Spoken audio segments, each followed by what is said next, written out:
سلام بچه ها، چطورین؟ اومدیم با یه داستان دیگه و کاملا واقعی. مطمئنم این یکی داستان رو همه دیدیم، همه میشناسیم، خیلی هم مشهوره. میدونستین عروسک آنابل وجود داره و واقعی هست؟ تمام چیزهایی که از روش ساخته شده واقعی بوده و اتفاق افتاده. این عروسک روز تولد یه دختر کوچولوه که مامانش از یه مغازه دست دوم فروشی میره یه عروسک میخره و شکل واقعی عروسک هم این شکلیه و اونو میبره خونه. اون عروسک رو میده به دخترش دونا. دونا خیلی عروسک رو دوست داشته و توی خونه نگهش میداشته همراه دوستش. اسم دوستش هم لونا بوده.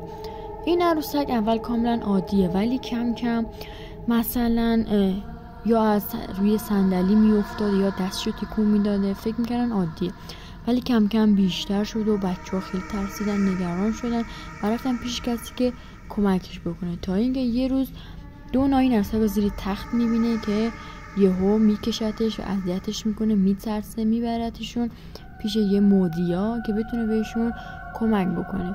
وقتی اون نتونست کمکی بکنه، لورن و ادوارد، یک زن و شوهر که تمام کارهای فراتبیعی رو انجام میدادن، اعتقادات و آیین‌هایی که داشتن، با دعا و آب مقدس تونستن جلوی این عروسک رو بگیرن و روح شیطانی رو از اون خونه بیرون کنن و در حال حاضر این عروسک وجود داره و در موزه قرار داره. داخل یک شیشه است.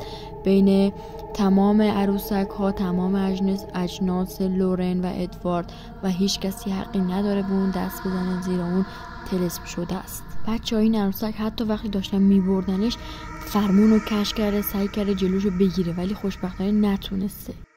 بچه ها چنل یوتیوبمون سابسکرایب کنید، لایک کنید و کامنت بذارین که دوست دارین در مورد چه موضوعی بیشتر صحبت